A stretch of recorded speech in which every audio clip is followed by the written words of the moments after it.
hello, this is TAF CA 360 from TAF ICE Academy. நாம் இன்னைக்கு May 11th உடைய current affairs தான் பார்க்க போகிறோம். ஸோ இன்னைக்கான current affairs போகலாம். இன்னைக்கான first current affairs என்ன அப்படின்னு சொல்லிட்டு பார்த்தீங்கன்னா வந்து who became the new chief minister of Tamil Nadu in 2026 அப்படின்னு சொல்லக்கூடியதான் நம்மளுடைய first current affairs. ஸோ இதுலேருந்தே நம்ம வந்து ஒரு மோட்டிவேஷன் பார்த்துடலாம். என்ன அப்படின்னு சொல்லிட்டு பார்த்தீங்கன்னா கண்டிப்பாக வந்து நிலையாக ஒரு கான்ஃபிடென்ட்டோட நம்ம ஒன்றுத்து மேலே ஒரு இலக்கை வச்சு கரெக்டாக வந்துட்டு அதுக்கான ஒர்க்கை நம்ம பண்ணிக்கிட்டே இருந்தோம். சைலண்ட்டாக நம்ம படுகு மூவ் பண்ணிகிட்டு இருந்தோம்னா கண்டிப்பாக வந்து இந்த மாதிரி சீஃப் மினிஸ்டரே ஆகிட்டாரு. ஸோ நமக்கான இலக்கை வந்து நம்ம கண்டிப்பாக அடையலாம். ஓகேவா? ஸோ அதனால் வந்துட்டு மோட்டிவேஷன் பார்த்ததோடு பார்த்துடலாம். என்ன அப்படின்னு சொல்லிட்டு பார்த்தீங்கன்னா who became the new chief minister of Tamil Nadu in 2026 யாருன்னு சொல்லிட்டு பார்த்தீங்கன்னா சி ஜோசப் விஜய் அப்படின்னு சொல்லிட்டு பார்க்குறோம். ஓகேவா? So C Joseph Vijay became the new chief minister of Tamil Nadu. 9-member cabinet was sworn in by governor Rajendra Vishwanath Arlekar. So இப்போ பார்த்தீங்கன்னா மிகவும் வந்து பரபரப்பான சூழலில் வந்துட்டு இந்த நம்மளுடைய தமிழ்நாடு எலெக்ஷன் வந்துட்டு முடிஞ்சு அதுக்கப்புறம் வந்து அசம்பிளி வந்து மேக் பண்ண முடியாமல் வந்துட்டு மெஜாரிட்டியாக இவங்க வாங்கியிருந்த சீட் வந்து பார்த்திங்கன்னா வந்துட்டு 108 வாங்கியிருந்தாங்க. அந்த 108லையும் பார்த்திங்கன்னா வந்துட்டு 107 தான் வந்துட்டு அவங்களுக்கு டோட்டல் சீட்ஸாக இருக்கும். ஏன்னா வந்து விஜய் அவர்களே வந்துட்டு பார்த்திங்கன்னா பெரம்பூர் தொகுதியில் சென்னையிலையும் நின்னார் அண்ட் திருச்சி கிழக்குலையும் நின்னதுனால ஏதாச்சும் ஒரு சீட் கண்டிப்பாக ராஜினாமா பண்ணி தான் ஆகணும். ஸோ அதனால் வித் 107 இருக்காங்க. அதுக்கப்புறம் பார்த்திங்கன்னா வந்துட்டு மெஜாரிட்டிக்காக வந்து கவர்னர் வந்து ஃபுல்லாக வந்து பெரும்பான்மையை நிரூபித்ததுக்கப்புறம் வந்துட்டு ஓத் ஆஃப் ஆஃபீஸ் பண்ணிக்கலாம் அப்படின்னு சொல்லிட்டு இதாக இருந்துச்சு. ஸோ அதில் பார்த்திங்கன்னா வந்துட்டு அதுக்கப்புறம் வந்து காங்கிரஸ் வந்து ஒரு 5 சீட்டு வந்துட்டு டிஎம்கே கூட்டணியில் இருந்தாங்க. ஸோ அவங்க வந்து பார்த்திங்கன்னா வந்து டிவிகேயில் வந்து இணைஞ்சிட்டாங்க. ஸோ அதுக்கப்புறம் திரும்பியும் வந்துட்டு சிபிஐலேருந்து 2 சீட்டு, சிபிஎம்லேருந்து 2 சீட்டு, விசிகாலேருந்து 2 சீட்டு, அதுக்கப்புறம் பார்த்திங்கன்னா திரும்ப வந்து இவங்க இந்தியன் முஸ்லீம் லீக் அவங்க யூனியன் முஸ்லீம் லீக் அவங்க வந்துட்டு ஒரு 2 சீட்டுன்னு சொல்லிட்டு டோட்டலாக வந்துட்டு வித் 120 சீட்ஸ். ஓகேவா? ஸோ வித் ஃபுல் மெஜாரிட்டியோட பார்த்திங்கன்னா வந்துட்டு இப்போ வந்து நேத்தி வந்து நம்மளுடைய சி ஜோசப் விஜய் நம்மளுடைய முதலமைச்சர் அவர்கள் வந்து பதவி ஏற்றிருக்கார் அப்படின்னு சொல்லிட்டு பார்க்குறோம். ஓகேவா? சரி. ஸோ இப்போ ஃபுல்லாகவே வந்து நேற்று ஓத் ஆஃப் ஆஃபீஸ் வந்துட்டு முடிஞ்சிடுச்சு. அவர் வந்துட்டு ஆஸ் அ சீஃப் மினிஸ்டராக பதவி ஏற்றதுக்கப்புறம் அவரோட சேர்ந்து வந்து ஒரு 9 மினிஸ்டர்ஸ் வந்துட்டு முதல் கட்டமாக வந்து பதவி ஏற்றிருக்காங்க அப்படின்னு சொல்லிட்டு பார்க்குறோம்.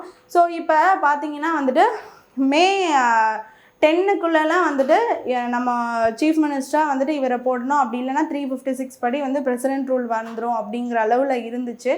ஏன்னு பார்த்தீங்கன்னா வந்து போன டைம் வந்து லெஜிஸ்லேட்டிவ் அசம்பிளி வந்துட்டு கரெக்டாக வந்து 10 கிட்டலாம் வந்துட்டு நம்மளுடைய முன்னாள் சீஃப் மினிஸ்டர் அவர்கள் வந்துட்டு ஆரம்பித்து அவருடைய ஒர்க் வந்து போயிட்டு இருந்துச்சு. சரியா? ஸோ அதனால இந்த 10க்குள்ளே வந்துட்டு கண்டிப்பாக வந்து பதவி பிரமாணம் ஆகிடணும், இல்லைன்னா அது இன்னமும் வந்துட்டு பிரச்சனைக்குரியது தான் மாறிடும்னு சொல்லிட்டு நல்லவேளை கடைசி நேரத்தில் வந்து எல்லாம் ஆகி அந்த பிரசிடென்ட்ஸ் ரூல் வராமல் தமிழ்நாடு கவர்மெண்ட் வந்து ஆட்சி அமைக்கிற மாதிரி வந்துட்டு சுச்சுவேஷன் அமைஞ்சு வந்தாச்சு. ஓகேவா? ஸோ இப்போ வந்து அவங்க கூட வந்து ஆனால் அந்த 9 மினிஸ்டர்ஸ் யாருன்னா வந்து ஃபஸ்ட்டு வந்து புஷி ஆனந்த் அவர்கள், அப்புறம் ஆதவ் அர்ஜுனா அவர்கள், அப்புறம் நிர்மல்குமார், அப்புறம் வந்து அருண்ராஜ் அப்படின்னு சொல்லக்கூடியவங்க, அதுக்கப்புறம் பார்த்திங்கன்னா வந்து நம்ம ராஜ்மோகன் அப்படின்னு சொல்லக்கூடியவர், அண்ட் ஆல்சோ இவங்க வெங்கட்ரமணன் அப்படின்னு இவங்களுக்குலாம் வந்து இந்தந்த டிபார்ட்மெண்ட்ஸ்னு சொல்லிட்டு ஷுவர் பண்ணலை. சில டிபார்ட்மெண்ட் வெங்கட்ரமணனுக்குலாம் வந்து கல்வித்துறை அமைச்சர் அப்படின்னு சொல்லியிருக்காங்க. ஸோ இந்த மாதிரி வந்து செங்கோட்டையன் அவர்கள், அப்புறம் வந்துட்டு பிரபு அவர்கள், அதுக்கப்புறம் கீர்த்தனா அவர்கள், ஸோ இவங்கெல்லாம் வந்துட்டு பார்த்திங்கன்னா 9 மினிஸ்டர்ஸாக வந்துட்டு வந்து பதவி பிரமாணம் அவங்களுக்கும் நம்மளுடைய கவர்னர் வந்துட்டு பண்ணியிருக்காரு அப்படின்னு சொல்லிட்டு பார்க்குறோம். ஓகேவா? சரி. நெக்ஸ்ட் என்ன அப்படின்னு சொல்லிட்டு பார்த்தீங்கன்னா M.M. Karuppaiah was appointed as the interim speaker of the legislative assembly. So அப்படி இருந்த இதில் வந்து நேற்று ஓத் ஆஃப் ஆஃபீஸ் முடிச்சுட்டு இன்றைக்கி வந்து பார்த்திங்கன்னா வந்து லெஜிஸ்லேட்டிவ் அசம்பிளி வந்து 16வது கலைக்கப்பட்டுடுச்சு. போன முதலமைச்சர் வந்து ராஜினாமா பண்ணதுக்கப்புறம் இப்போ 17வது அசம்பிளி வந்துட்டு இன்றைக்கி தொடங்குச்சு. இன்னைக்கு எல்லாருமே வந்து எம்எல்ஏஸ் வந்து அவங்களுடைய ஓத் ஆஃப் ஆஃபீஸை எடுத்துக்கிட்டாங்க. ஸோ அதில் பார்த்திங்கன்னா வந்து அவங்களோட சர்டிஃபிகேட்ஸ் அவங்க ஜெயிச்ச அந்த இதை கொடுத்துட்டு அவங்க வந்து ஓத் ஆஃப் ஆஃபீஸ் எடுத்துக்கிட்டாங்க. ஸோ அதுக்கு முன்னாடி நேற்றையே வந்து பார்த்திங்கன்னா வந்து இன்ட்ரிம் ஸ்பீக்கர் அப்படின்னு சொல்லிட்டு தற்காலிகமாக ஒரு ஸ்பீக்கர் வந்துட்டு லெஜிஸ்லேட்டிவ் அசம்பிளிக்கு இப்போ போட்டிருக்காங்க. அதுக்கப்புறம் வந்து போட்டியின்றி தேர்வா போட்டியுடன் தேர்வாங்கிறது அதுக்கப்புறம் அதில் வந்து பர்மனெண்ட்டாக ஒரு ஸ்பீக்கர் வந்து அவங்க வருவாங்க. சரியா? அது இருக்குது. ஸோ இப்போ வந்து பார்த்திங்கன்னா வந்து M Karuppaiah was appointed as the interim speaker of the legislative assembly. இன்றைக்கி அவர் முன்னாடி தான் பதவி ஏற்பு எல்லாருக்குமே நடந்துச்சு அப்படின்னு சொல்லிட்டு பார்க்குறோம். ஸோ ஆப்போசிட் பார்ட்டியில் வந்துட்டு உதயநிதி ஸ்டாலின் அவங்களுடைய கட்சி சட்டமன்ற தலைவராக இருந்தார், அண்ட் ஆல்சோ எதிர்கட்சி தலைவராக அவர் இருந்தார். ஸோ அவங்க உட்பட அப்புறம் ஏடிஎம்கேலேருந்து எல்லாருமே வந்துட்டு பதவி ஏற்றுட்டாங்க. இது வந்து இன்றைக்கி நடந்துச்சு. இதுக்கப்புறம் பார்த்திங்கன்னா வந்துட்டு தாவேக சார்பில் வந்து ஜேசிடி பிரபாகர் அப்படின்னு சொல்கிறவர் இருக்கார். ஸோ அவர் வந்துட்டு பெர்மனன்ட் ஸ்பீக்கராக வரலாம். இல்லை போட்டி எதுவும் இருந்துச்சுன்னா அதுக்கப்புறம் அதை முடிவு பண்ணி அந்த ஓட்டிங்லாம் முடிஞ்சதுக்கப்புறம் ஒரு பெர்மனன்ட் ஸ்பீக்கர் வருவாங்க. அது வரைக்கும் வந்து கருப்பையா தான் இன்ட்ரீம் ஸ்பீக்கர் அப்படின்னு சொல்லிட்டு பார்க்குறோம்.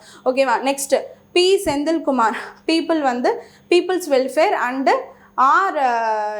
லக்ஷ்மி பிரியா அப்படின்னு சொல்லுவாங்க, Adi Dravidar and tribals welfare அப்படின்னு சொல்லிட்டு இவங்க 2 பேருமே வந்து அஸ் அ செக்ரட்டரிஸாக ஃபார் தி சீஃப் மினிஸ்டருக்கு வந்து அப்பாயின்மெண்ட் ஆயிருக்காங்க அப்படின்னு சொல்லிட்டு பார்க்குறோம். ஓகேவா? ஸோ ஃபஸ்ட்டு ப்ரிஃபரன்ஸ் வந்து பி செந்தில்குமார் அவர்கள் peoples welfare and secretary, and also வந்து லக்ஷ்மி பிரியா வந்து Adi Dravida and tribals welfare அப்படின்னு சொல்லிட்டு இந்த 2 பேரும் வந்துட்டு இருக்காங்க, அவருக்கான ஒரு செக்ரட்டரிஸாக இருக்காங்க அப்படின்னு சொல்லிட்டு பார்க்குறோம். ஓகேவா?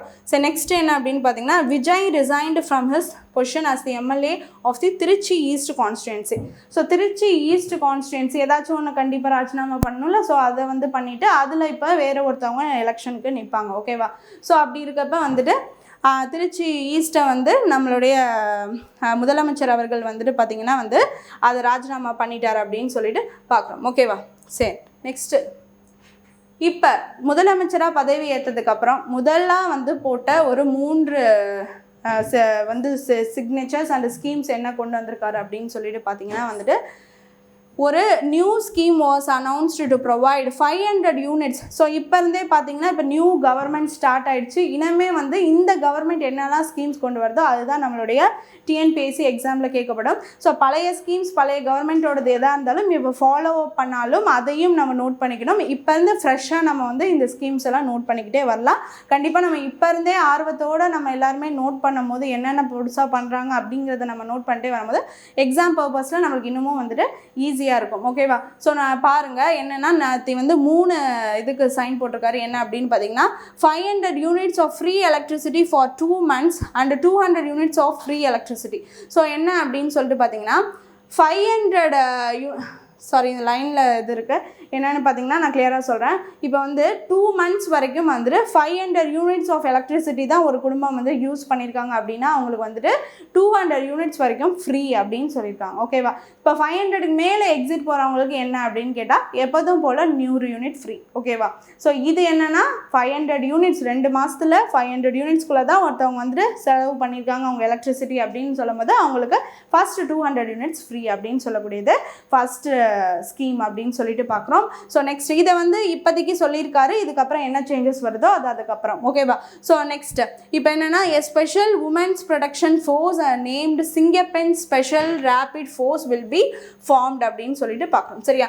ஸோ சிங்கப்பெண் சிறப்பு விரைவு படை அப்படின்னு சொல்லிட்டு இப்போ வந்து போட்டிருக்காரு. ஓகேவா? ஸோ இது மூலயமா வந்துட்டு பெண்களுடைய பாதுகாப்பு இந்தமாரி வந்து நிறையா வந்து ப்ரூட்டலி ரேப்ஸ்லாம் வந்து நிறையா வந்து நடந்துக்கிட்டு இருக்கிறதெல்லாம் வந்துட்டு தடுக்கணும் அப்படிங்கிறதுக்கும் அண்ட் பெண்களுக்கான முதல் பாதுகாப்பு கொடுக்கணும் அப்படிங்கிறதுக்காக இந்த சிங்கப்பெண் விரைவு படை அப்படின்னு சிறப்பு விரைவு படை அப்படின்னு சொல்லக்கூடியது கொண்டு வந்திருக்காரு அப்படின்னு சொல்லிட்டு பார்க்குறோம். இந்த சிங்கப்பெண் விரைவு படையில் வந்து பார்த்திங்கன்னா வந்து இது வரைக்கும் வந்து ஒரு 36 பார்த்திங்கன்னா ஸ்பெஷல் யூனிட்ஸ் அங்கங்கே போட்டு இதுக்கான ஒர்க்கை வந்து ஸ்டார்ட் பண்ணியிருக்காரு அப்படின்னு சொல்லிட்டு பார்க்குறோம். ஓகேவா? ஸோ நெக்ஸ்ட் என்னென்னா a plan was announce to establish 65 anti drug special units in districts and cities to prevent narcotics related crimes அப்படின்னு சொல்லிட்டு பார்க்குறோம். ஓகேவா? ஸோ என்ன அப்படின்னு சொல்லிட்டு பார்த்தீங்கன்னா 65 ஆன்டி-ட்ரக் ஸ்பெஷல் யூனிட்ஸ் 65 ஆன்டி-ட்ரக் வந்து இந்த பார்த்திங்கன்னா போதைப்பொருள் தடை அப்படிங்கிறதுக்கான தடுப்பு பிரிவுகள் அப்படின்னு சொல்லிட்டு 65 யூனிட்ஸை வந்து in all the districts and cities வந்துட்டு கொண்டு வந்திருக்காங்க அப்படின்னு சொல்லிட்டு பார்க்குறோம். இது ஃபுல்லாகவே வந்து இந்த போதைப் பொருட்களை எல்லாத்தையுமே வந்து தடை செய்யணும். அண்ட் ஆல்சோ வந்து போதைப் பொருட்கள் தடுப்பு பிரிவுன்னே சொல்லிட்டு எங்கே இருந்தாலும் அதை வந்து கையும் தான் பிடிக்கிறதுக்காக வந்துட்டு இந்த பிரிவுகளை கொண்டு வந்திருக்காரு அப்படின்னு சொல்லிட்டு பார்க்குறோம். ஸோ இப்போ வந்து சில பேர் பிடிச்சிருக்காங்கன்னு கூட இன்றைக்கி லைவில் இப்போ நியூஸ் வந்துட்டுருக்கு. ஸோ என்ன அப்படின்னு பார்த்தீங்கன்னா வந்து இது கண்டிப்பாக வரணும். ஏன்னா வந்து இந்த போதைப் பொருட்களால் தான் பார்த்தீங்கன்னா வந்துட்டு நிறைய பேர் அவங்களோட சுயத்தன்மையை இழந்துடுறாங்க. சுயத்தன்மையை அவங்க இழக்கிறப்ப அது தேவையில்லாத தவறான ஒரு இதுக்கெல்லாம் செயலுக்கெல்லாம் வந்து கொண்டு போய் விடுது. ஸோ அப்போ வந்துட்டு அதெல்லாம் வந்துட்டு அவங்க கொஞ்சம் சரியாக அவங்க அளவில் அவங்க வந்துட்டு அவங்களோட சுய நினைவில் இருந்தாங்கன்னா அது அந்த வேலைகள்லாம் கொஞ்சம் கம்மியாகும்ல. ஸோ அதனால் அதை ஃபஸ்ட்டு பண்ணலான்னு சொல்லிட்டு அதுவும் பண்ணிகிட்டு இருக்காங்க அப்படின்னு சொல்லிட்டு பார்க்குறோம். ஸோ இதுதான் வந்துட்டு ஃபஸ்ட்டு முதல் இது வந்து நம்மளுடைய முதலமைச்சர் அவர்கள் விஜய் அவர்கள் கொண்டு வந்திருக்காரு அப்படின்னு சொல்லிட்டு பார்க்குறோம். ஓகேவா? சரி, next Udhayanidhi Stalin was selected as the leader of the opposition in the legislative assembly அப்படின்னு சொல்லிட்டு பார்க்குறோம். ஓகேவா? ஸோ இவர் வந்து அப்போசிஷன் பார்ட்டியில் அவங்களுடைய கட்சி சட்டமன்ற தலைவராகவும் அண்ட் ஆல்சோ அப்போசிஷன் பார்ட்டியில் இருக்கார் அப்படின்னு சொல்லிட்டு பார்க்குறோம். ஸோ வந்து புதுசாக வந்து நம்மளுடைய முதலமைச்சர் அவர்களுக்கு நம்ம தளபதின்னு சொல்லிட்டு இருப்போம். இப்போ உண்மையிலே வந்துட்டு அவர் வந்து முதலமைச்சர் ஆகிட்டார். ஜோசப் விஜய் முதலமைச்சர் அவர்களுக்கு நம்ம டாப்சிஏ 360 நம்மளுடைய கரண்ட் அஃபேர்ஸ் சார்பில் வாழ்த்துக்கள் தெரிவிச்சுக்கலாம். ஓகேவா? சரி, next how many ministers were included in the new West Bengal cabinet அப்படின்னு சொல்லிட்டு பார்த்தீங்கன்னா வெஸ்ட் பெங்கால்லையும் இப்போ எலெக்ஷன்ஸ் முடிஞ்சிருக்கு. ஸோ எலெக்ஷன் முடிஞ்சு அவங்களுக்கும் பார்த்தீங்கன்னா வந்துட்டு இப்போ அவங்களுக்கும் வந்து ரிசல்ட் வந்திருக்கு. அவங்களுடைய அசம்பிளியும் வந்துட்டு கலைச்சிட்டாங்க. இப்போ பார்த்தீங்கன்னா வந்துட்டு அங்கே வந்து RN ரவி அவர்கள் தான் இருக்காங்க. ஸோ மம்தா பானர்ஜி அவர்கள் வந்துட்டு 15 இயர்ஸாக பார்த்தீங்கன்னா வந்து இது வரைக்கும் வந்து ஆஃப்டர் டு தி இண்டிபெண்டன்ஸ் வந்து பிஜேபி பார்ட்டி இது வரைக்கும் வந்து அங்கே எலெக்ஷனில் வின் பண்ணதே கிடையாது. அதுவும் இப்போ வந்து 15 இயர்ஸாக வந்துட்டு திரிணாமுல் காங்கிரஸை சேர்ந்த மம்தா பானர்ஜி அவர்கள் தான் சிஎம்மாக இருந்தாங்க. இப்போ தான் வந்துட்டு ஃபஸ்ட்டு வந்து இண்டிபெண்டன்ஸ்க்கு ஆஃப்டரே பார்த்தீங்கன்னா பிஜேபி வந்து வெஸ்ட் பெங்காலில் முதல் இப்போ தான் வந்து ஜெயிச்சு வந்திருக்காங்க அப்படின்னு சொல்லிட்டு பார்க்குறோம். சரியா?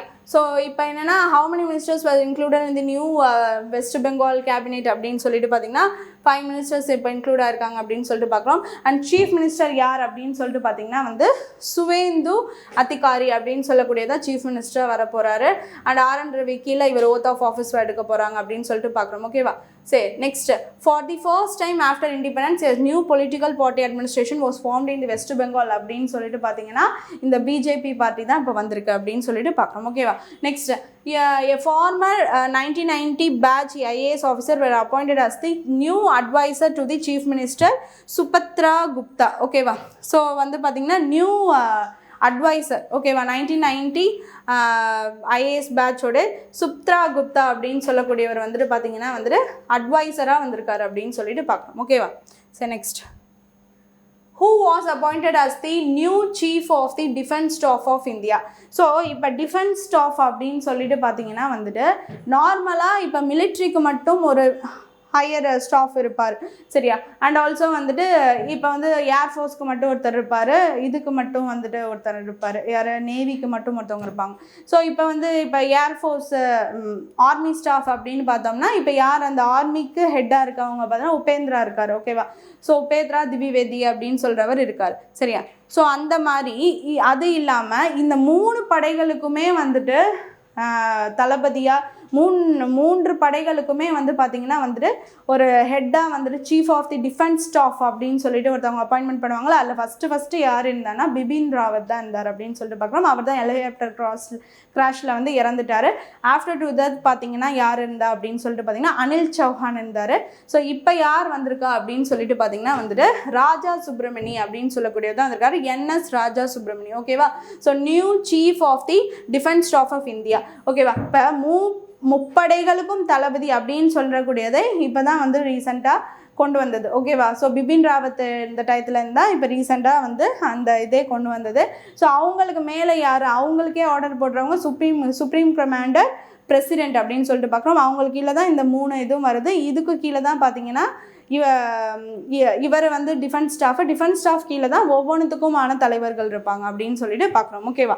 ஸோ இப்போ வந்திருக்கவர் NS ராஜா சுப்ரமணி அப்படின்னு சொல்லிட்டு பார்க்குறோம். ஸோ இவர் 40 இயர்ஸ் ஆஃப் அட்மினிஸ்ட்ரேட்டிவ் எக்ஸ்பீரியன்ஸ் இருக்குது அப்படின்னு சொல்லிட்டு பார்க்குறோம். அண்ட் ஆல்சோ வந்து Krishna Swaminathan was appointed as the new chief of the naval staff. ஓகேவா? New vice chief of the naval staff அப்படின்னு சொல்லிட்டு பார்க்குறோம். ஓகேவா? ஸோ இது ஒரு அப்பாயின்மெண்ட்டு, இது ஒரு அப்பாயின்மெண்ட். இவர் வந்து முப்படைகளுக்கும் இப்போ இப்போ தளபதியாக பார்த்தீங்கன்னா ராஜா சுப்ரமணியம் வந்திருக்காரு. 40 years ஒர்க்கிங் எக்ஸ்பீரியன்ஸ் இருக்குது. And head of the national defence council secretaries அப்படின்னு சொல்லக்கூடிய அந்த டிபார்ட்மெண்ட்டுக்கும் இவர் ஹெட்டாக இருந்திருக்காரு. என்னது national defence council secretaries. So இதுக்கும் வந்துட்டு ஹெட்டாக இருந்திருக்காரு. ஓகேவா? ஸோ 40 years ஆஃப் எக்ஸ்பீரியன்ஸ் இருக்குது. இப்போ டிஃபென்ஸ் ஸ்டாஃபாக வந்துட்டு ஹெட் ஆஃப் ஆல் த ஃபோர்ஸஸ்க்கும் வந்துட்டாரு அப்படின்னு சொல்லிட்டு பார்க்குறோம். அண்ட் நெக்ஸ்ட்டு வந்து vice chief of the naval staff, new vice chief of the naval ஸ்டாஃபாக கிருஷ்ண சுவாமிநாதன் அப்பாயிண்டட் ஆயிருக்காரு அப்படின்னு சொல்லிட்டு பார்க்கலாம். ஓகேவா? ஸோ நெக்ஸ்ட் என்னென்னா, he joined the Indian Navy in 1987 and previously served in the Western Naval Command. So western side இருக்க naval கமாண்டராக இவர் work பண்ணியிருக்காரு. அண்ட் இதுதான் ப்ரீவியஸாக இப்போ ஒர்க் பண்ணிவிட்டு இப்போ வந்து vice chief of the naval ஸ்டாஃபாக வந்திருக்காரு. அண்ட் இந்தியன் நேவியில் 1987 இந்த கிருஷ்ண சுவாமிநாதன் ஜாயின் பண்ணியிருக்காரு அப்படின்னு சொல்லிட்டு நம்ம பார்க்குறோம். ஓகேவா? சரி, next so fourth current affairs பார்க்கலாம். the recent Indian missile test was conducted at which location அப்படின்னு சொல்லிட்டு பார்த்தீங்கன்னா doctor APJ Abdul Kalam island Odisha அப்படின்னு சொல்லிட்டு பார்க்குறோம். ஸோ அங்கே தான் பண்ணியிருக்காங்க. ஸோ அக்னி மிசைல் வந்து சீரீஸ் 5-6 அப்படின்னு சொல்லிட்டு போயிட்டுருக்கு. ஸோ அதில் பார்த்தீங்கன்னா வந்துட்டு இந்த மிசைல் சிஸ்டம் என்ன அப்படின்னு சொல்லிட்டு பார்த்தீங்கன்னா ஒரு இடத்துலேருந்து பல இடங்களுக்கு வந்து தாக்கி அழிக்கக்கூடியது அப்படின்னு சொல்லிட்டு பார்க்குறோம். Modern missile system capable of accurately striking multiple strikes target simultaneously அப்படின்னு சொல்லிட்டு பார்க்குறோம். அண்டு இது வந்து எங்கே நடந்திருக்குன்னா APJ Abdul Kalam island Odisha in the bay of Bengal அப்படின்னு சொல்லிட்டு பார்க்குறோம். அண்டு MIRV டெக்னாலஜி யூஸ் பண்ணி தான் இதை பண்ணுறாங்க. ஸோ இது என்னென்னா வந்து மல்டிபிள் இண்டிபெண்ட் டார்ஜெட்டபிள் ரீஎன்ட்ரி வெஹிக்கிள் அப்படின்னு சொல்லிட்டு பார்க்குறோம். ஸோ இதை ரிலேட்டடாக தான் பார்த்தீங்கன்னா வந்துட்டு அந்த டெக்னாலஜி யூஸ் பண்ணி தான் அந்த அக்னி வெஹிக்கிள் வந்து ஒர்க் ஆகுது அப்படின்னு சொல்லிட்டு பார்க்குறோம். ஓகேவா? சரி, நெக்ஸ்ட் என்னென்னா வந்து 5th one, development projects worth how much were inaugurated in by prime minister Narendra Modi. So வாரங்களில் 9400 crores வந்து பார்த்திங்கன்னா ப்ராஜெக்ட் வந்து இனாக்ரேட் பண்ணியிருக்காரு அப்படின்னு சொல்லிட்டு பார்க்குறோம். Under Mitra textile park scheme. சரியா? ஒரு டெக்ஸ்டைல் பார்க்கை வச்சுருக்காங்க அப்படின்னு சொல்லிட்டு பார்க்குறோம். ஸோ வந்து மித்ரா மிஷன் கீழே தான், மித்ரா ஸ்கீம் கீழே பண்ணுறாங்க அப்படின்னு சொல்லிட்டு பார்க்குறோம். Major textile park project worth 1695 crores was launched அப்படின்னு சொல்லிட்டு பார்க்குறோம். The project is spread across 1327 acres and is expected to attract investment worth rupees 6000 and 25,000 peopleஸ்க்கு வந்து பார்த்தீங்கன்னா எம்ப்ளாய்மெண்ட்ஸ் வந்து கிடைக்கும் அப்படின்னு சொல்லியிருக்காங்க. ஸோ இது மூலமா வேலை கிடைக்கும். ஸோ இது பார்த்தீங்கன்னா வந்து டெக்ஸ்டைல் பார்க் அப்படின்னு சொல்லிட்டு கொண்டு வராங்க அப்படின்னு சொல்லிட்டு பார்க்குறோம். சரியா? கிரிராஜ் சிங் தான் நம்மளோட டெக்ஸ்டைல் மினிஸ்டர் அப்படின்னு சொல்லிட்டு சொல்கிறேன். ஸோ அவர் பார்த்திங்கன்னா வந்து அவங்க மினிஸ்ட்ரி கீழே தான் கொண்டு வந்திருப்பாங்க. நம்மளோட நரேந்திர மோடி தான் இனாக்ரேஷன் பண்ணியிருக்காங்க. டெக்ஸ்டைல் பார்க் அப்படின்னு சொல்லிட்டு ஒன்று அமைக்கிறாங்க under the Mitra scheme. So worth வந்து 1695 crores. ப்ராஜெக்ட் வந்து 1327 acres ஸ்ப்ரெட் ஆகிருக்கு அப்படிங்கிறத சொல்கிறாங்க. அண்ட் ஆல்சோ பார்த்திங்கன்னா வந்துட்டு 6000 crores வந்து இன்வெஸ்ட்மெண்ட் இது மூலயமா நம்ம பெறலாம் அப்படின்னு சொல்லியிருக்காங்க. அண்ட் ஆல்சோ 25,000 மெம்பர்ஸ்க்கு வந்து பார்த்திங்கன்னா எம்ப்ளாய்மெண்ட் இது மூலமா கிடைக்குதுன்னு சொல்லிட்டு பார்க்குறோம். Okay, next which sport is associated with the 2026 World Cup Championship mentioned in the notes அப்படின்னா ஆர்ச்சரி அப்படின்னு சொல்லிட்டு பார்க்குறோம். ஸோ இதில் வந்து காம்பவுண்ட் மென்ஸ் டிவிஷனில் சஹில் ஜாதவ் அப்படின்னு சொல்லக்கூடிய ஒரு பிரான்ஸ் மெடல் நம்ம இந்தியாவை சேர்ந்தவங்க வின் பண்ணியிருக்காங்க. இது எங்கே நடந்துச்சுன்னா சைனாவில் நடந்துச்சு. அதில் இந்தியாவை சேர்ந்த சஹில் ஜாதவ் மென்ஸ் பிரிவில் பார்த்தீங்கன்னா பிரான்ஸ் மெடல் வின் பண்ணியிருக்காரு மென்ஸ் டிவிஷனில். நெக்ஸ்ட் உமன்ஸ் டீம் ஈவெண்ட் அப்படின்னு சொல்லிட்டு டீமில் பார்த்தீங்கன்னா வந்து தீபா குமாரி, அன்கிதா பகத், கும்கும் மோஹத் அப்படின்னு சொல்லக்கூடியவங்களாம் இருக்காங்க. ஸோ இந்த டீம் வந்து பார்த்தீங்கன்னா கோல்டு வின் பண்ணியிருக்காங்க அப்படின்னு சொல்லிட்டு பார்க்குறோம். எங்கே நடந்திருக்கு? சைனாவில் நடந்திருக்கு. ஓகே, நெக்ஸ்ட் பார்க்கலாமா? Important days. What was the theme of the world lupus day 2026 அப்படின்னு சொல்லிட்டு பார்த்தீங்கன்னா மேக் லியூபஸ் விசிபிள். ஸோ என்ன அப்படின்னு பார்த்தீங்கன்னா ஆட்டோ இம்யூன் டிஸார்டர்னு சொல்லலாம். சரியா? இப்போ வந்து நம்மளுக்கு வந்து வெளியிலேருந்து ஏதாச்சும் ஒரு பாக்டீரியா வைரஸ்னால அட்டாக் ஆகி உடம்புக்கு ஏதாச்சும் டிசீஸ் வரமென்னுச்சுன்னா நம்மளோட இம்யூன் சிஸ்டம் தான் உள்ளேருந்து வந்து ஒர்க் பண்ணி அதை தடுக்கும். அந்த இம்யூன் சிஸ்டமே நம்ம உடம்புல இருக்கக்கூடிய செல்ஸை வந்து தவறாக நினச்சி அதை தாக்க முயற்சின்னா அங்கே வந்து டிஸார்டர் ஆகிடும், இம்யூன் சிஸ்டமே டிஸார்டர் ஆகிடும். ஸோ அந்த மாதிரி ஒரு கேஸ் தான் இந்த லியூப்பஸ் அப்படின்னு சொல்லக்கூடியது. ஸோ இந்த லியூப்பஸ் பற்றி அவேர்னஸாக இருக்கணும் அப்படிங்கிறதுக்காக தான் இந்த டே அப்படின்னு சொல்லிட்டு, ஸோ அதை பற்றி நம்ம வந்து தெரிஞ்சுக்கிட்டு நம்ம உடம்ப வந்து நல்லபடியாக நம்ம வந்து வச்சுருக்கணும் அப்படிங்கிறதுக்கு தான் வந்துட்டு இந்த டே அப்படின்னு சொல்லிட்டு பார்க்குறோம். ஓகேவா? ஸோ நம்ம வந்து நம்ம கண்டிஷனை நம்மளால் முடிஞ்ச அளவுக்கு வச்சுருந்தோம்னா அதுலேருந்து கொஞ்சம் தவிர்க்கப்படலாம் அப்படிக்கான awareness. Okay. So next, mothers day 2026 was observed with which theme அப்படின்னு சொல்லிட்டு பார்த்தீங்கன்னா, மதர்ஸ் டே May 10 அப்படின்னு சொல்லிட்டு பார்த்தோம். கிரேட் அன்பர்டனிங் அப்படின்னு சொல்லக்கூடியதான் theme of the mother's day அப்படின்னு சொல்லிட்டு பார்க்குறோம். ஸோ வந்து எப்போதுமே வந்து மேயோடைய செகண்ட் சண்டேல வந்துட்டு இந்த டே வரும் அப்படின்னு சொல்லிட்டு பார்க்குறோம். ஓகேவா? Next, international day of argania is observed on அப்படின்னு சொல்லிட்டு பார்த்தீங்கன்னா, ஆர்கானியா May 10 அப்படின்னு சொல்லிட்டு பார்க்குறோம். நெக்ஸ்ட் என்னென்னா, national technology day in India is celebrated in remembrance of which operation அப்படின்னு சொல்லிட்டு பார்த்தீங்கன்னா, ஆப்ரேஷன் சக்தி அப்படின்னு சொல்லிட்டு பார்க்குறோம். 1998 வந்து இது பண்ணியிருப்பாங்க. ஸோ மிசைல் டெஸ்ட்லாம் நிறைய அந்த நேரத்தில் தான் நம்ம வந்துட்டு ஏபிஜே அப்துல் கலாம் அவர்களால் செய்யப்பட்டு நம்ம வந்து மிசைல்ஸில் வந்து பெரிய அளவில் வந்து குளோபல் ரீதியாக பேசப்பட்ட அந்த இதுதான் வந்து இந்த ஆப்ரேஷன் சக்தி அந்த டைமில் தான். ஸோ அதுக்கான தீம் வந்து responsible innovation for inclusive growth Tamil Nadu அப்படின்னு சொல்லிட்டு பார்க்குறோம். ஓகேவா? ஸோ இன்றைக்கான இம்பார்ட்டன்ட் டேஸ் அதுக்கப்புறம் கரண்ட் அஃபேர்ஸ் எல்லாமே பார்த்தாச்சு. Hope you understand the video. Thanks.